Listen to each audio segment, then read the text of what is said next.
100 for 100, the podcast series where I take 100 films that I think every new podcast should watch, every new movie watcher should watch, you podcasters too.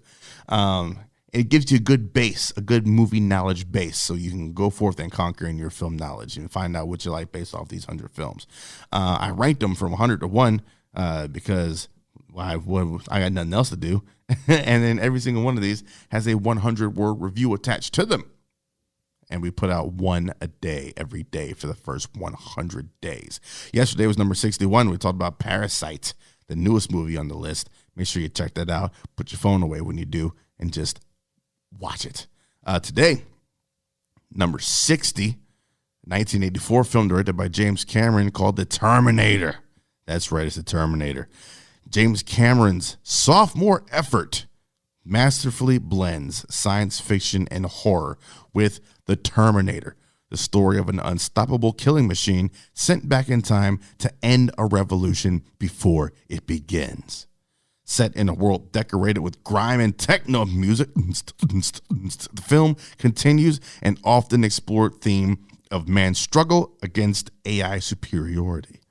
The growth of Sarah Connor from timid waitress to future badass is fully realized in the film's final moments, coming at the expense of soldier Kyle Reese.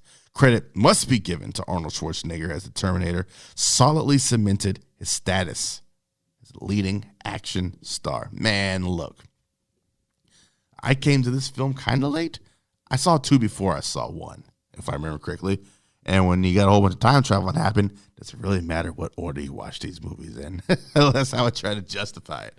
The Terminator is an amazing movie, man. It's Arnold Schwarzenegger playing to his strengths, which is not him saying much, or him not saying much. I just say Michael Biehn and Linda Hamilton are what really carried this movie, right?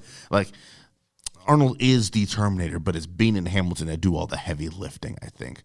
And it's just a good movie. Just there's something innately terrifying about something that is out to kill you, that has no known weaknesses, that just will not stop until the mission is accomplished. If it's a human being, that's a little bit less terrifying. Human beings can be influenced. They can be paid off.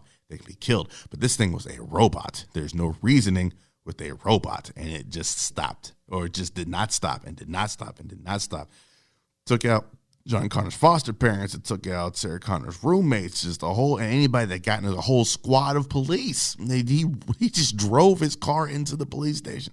It is a wonderful movie to watch. Are the effects a bit dated? Yes. Does it matter? Not even a little bit. The little bit of glimpse in the future we do see, and you see that dogs can tell the difference between Terminators or cyborgs as they are, and actual real human beings. I think is a very nice touch that Cameron put in there. I think Cameron's direction in this movie is great. He knows how to direct action. I mean, fucking the dude did the Terminator and he did T2. Of course he knows how to direct action. And he does it very well in these movies. And he knows how to pace these movies very well and build suspense where suspense needs building. Paul Winfield, no, wait a minute. Is he in 1 or is he in 2? Damn it, this is all blending. This is what happens when you do. I think this is my 18th one of these I've done back to back. So my brain's a little bit mushy. I'm sorry. But yeah, you got that whole third act of them and then that plant warehouse, whatever you want to call it, and Reese has to make that sacrifice. That kind of upset me when I watched for the first time because they spend time building Kyle Reese to be this pretty solid ass dude, and I love a good time travel movie where the effects of the person going back are kind of what kind of sets the ripples, right? If John Connor doesn't send Reese back, Reese can't have sex with Sarah Connor, which means John Connor can't be born for him to send Reese back. I love seeing that kind of shit in movies that deal with time travel. Terminator's no difference, man. You put all that good stuff, and then you throw in an unstoppable killing machine, and you got for one fun-ass movie. Number 60 on our list, Terminator.